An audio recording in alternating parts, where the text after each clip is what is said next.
গত 5ই ফেব্রুয়ারি ডিএ মামলা রায় বেরিয়েছে। সেখানে 25% ইমিডিয়েট এফেক্ট পরবর্তী যে হাই পাওয়ার কমিটি করেছে, সুপ্রিম কোর্ট বলেছিল যে 6ই মার্চ তারা সরকারের সঙ্গে কথা বলে ফার্স্ট ইনস্টলমেন্টের ব্যাপারটা সামনে আনবে। কিন্তু সরকার হাত গুটিয়ে বসে আছে। সর্বোচ্চ আদালত থেকেও আমরা যে খোঁজ খবর নিয়েছি, আমাদের আইনজীবী ওখানে আছে, তারাও কোনো ইনফরমেশন এখনো পর্যন্ত পায়নি। তবে মাননীয় ফিরদৌস শামীম তো বিস্তারিতভাবে কনফারেন্স করেছে আমাদের আইনজীবী, মানে সুপ্রিম কোর্টের আইনজীবী মাননীয় রৌপুরেমের সঙ্গে। তাই আপনারা এই ব্যাপারটি বিস্তারিতভাবে আমাদের মাননীয় ফিরদৌস শামীম আজকে তা ব্যাখ্যা করবে, শুনুন তার মুখ থেকে। দেখুন, আপনারা রায় সম্বন্ধে অলরেডি জানেন যে রায় কি ছিল। 16ই মে 2025 অন্তর্বর্তীকালীন নির্দেশ ছিল 25% এরিয়ার দিয়ে মিটিয়ে দিতে হবে। সেটা না মিটিয়ে তারা 6 মাস সময় চায় এবং সেই 6 মাস সময় যে অ্যাপ্লিকেশন করেছিল 6 মাস সময় চেয়ে, সেই অ্যাপ্লিকেশন সহ আমরাও সেই সময় কন্টেম্প্ট করেছিলাম। সেই সমস্ত অ্যাপ্লিকেশনগুলো ডিসপোজড অফ করে দেওয়ার পরে আলটিমেট যে রায় দিয়েছে সেখানে 16ই মে 2025 সেই অর্ডারটিকে কোর্ট করে দিয়েই সুপ্রিম কোর্ট বলে যে সেই ইন্টারিম ডিরেকশনটাকে ইমিডিয়েটলি কমপ্লাই করতে হবে, অর্থাৎ 5ই ফেব্রুয়ারি 2026 কমপ্লাই করতে হবে। সেই কমপ্লায়েন্সটা এখনো পর্যন্ত হয়নি, কারণ আপনারা টাকা পাননি।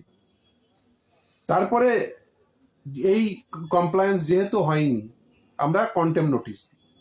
তার পরিপ্রেক্ষিতে আমরা জানতে বুঝতে চাই যে তারা কমপ্লাই করছে কিনা, না তারপরেও করেনি, তখন কন্টেম্প অ্যাপ্লিকেশন করি। এখনো পর্যন্ত কন্টেম্প অ্যাপ্লিকেশনটি সুপ্রিম কোর্টের সামনে পেন্ডিং।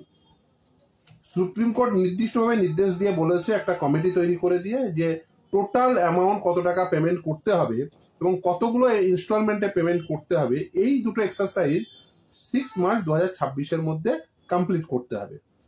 আর পিরিয়ডিক্যালি এই পেমেন্টটা করতে হবে এবং সেই পেমেন্টের বিষয়ে কি পেমেন্ট হলো, কত টাকা পেমেন্ট করতে হবে, সেই বিষয়ে ফার্স্ট পেমেন্ট হয়েছে কিনা সেইগুলো জানার জন্য কমপ্লায়েন্স রিপোর্ট নিয়ে আদালতের সামনে 15 এপ্রিল 2026 সেটা আবার লিস্টেড হবে এই মামলাটি।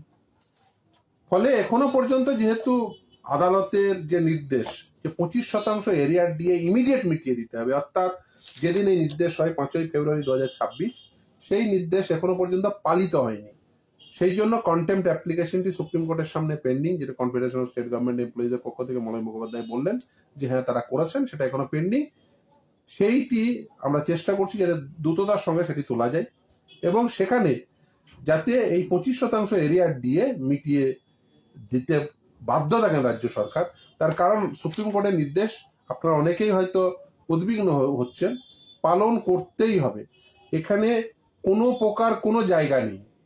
নির্দেশ পছন্দ হতে পারে, অপছন্দ হতে পারে, কিন্তু সেই নির্দেশ পালন করতেই হবে, কারণ আদালতের নির্দেশ। আদালতের নির্দেশ আপনি অমান্য করতে পারেন না যতক্ষণ পর্যন্ত না কোনো উচ্চতর আদালত বা সেই আদালত যতক্ষণ পর্যন্ত সেটা অল্টার করছে। দেখুন, সুপ্রিম কোর্ট সর্বোচ্চ ন্যায়ালয়, সেই সর্বোচ্চ ন্যায়ালয়ের নির্দেশ পুনর্বিবেচিত হওয়ার যোগ্য কি যোগ্য না সেই নিয়ে আলাপ আলোচনা আপনাদের মধ্যে থাকতে পারে, কিন্তু নির্দেশ যতক্ষণ পর্যন্ত রয়েছে সেই নির্দেশ বলবৎ করতেই হবে এবং সেই জন্যই কন্টেম্প্ট অ্যাপ্লিকেশন, এবং আমরা কন্টেম্প্ট করেছি, আদালতের সামনে বিচারাধীন।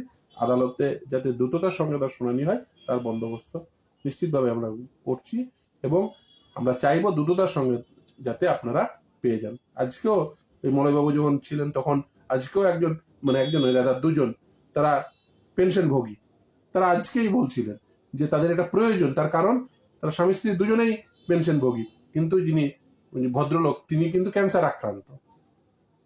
এই মলয়বাবুকে ধন্যবাদ দিয়ে ভদ্রমহিলা বলছিলেন যে উনি ক্যান্সার আক্রান্ত, এই টাকাটা আমাদের প্রয়োজন এবং সেই ক্ষেত্রে এই যে মানুষগুলোর এই টাকাগুলো প্রয়োজন, সেই সাপেক্ষে আমি মনে করি ইমিডিয়েটলি এই টাকাটা 25% এরিয়ার দিয়ে মিটিয়ে দেওয়া এবং তার ফার্স্ট ইনস্টলমেন্ট নির্দিষ্ট সময়ের মধ্যে মিটিয়ে দেওয়া, টোটাল কত টাকা পেমেন্ট করতে হবে সেই সম্পর্কে বিস্তারিতভাবে যে নির্দেশ আদালতের নির্দেশ রয়েছে সেই নির্দেশ মোতাবেক কাজ হওয়া, এটা সম্পূর্ণটা জরুরি হওয়া উচিত এবং সেই জন্যই কন্টেম্প্ট অ্যাপ্লিকেশন যেহেতু হয়নি, তাই কন্টেম্প্ট অ্যাপ্লিকেশন উইলফুলি ডিসঅবে করতে পারেন না আদালতের নির্দেশকে।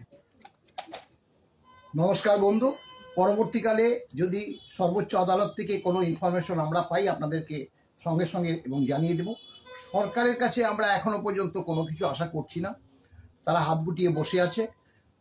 তাদের যদি সর্বোচ্চ আদালত সেভাবে নির্দেশ দেয়, মানে বাধ্য থাকে, তাহলেই নিশ্চয়ই সরকারও দিয়ে দিতে খুব অল্প সময়ের মধ্যে ও দিতেই হবে, ও দিতেই হবে।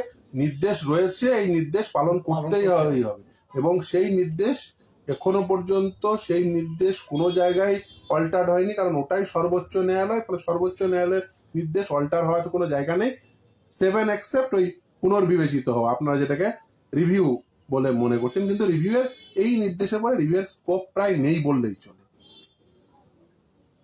ভালো থাকবেন, নমস্কার।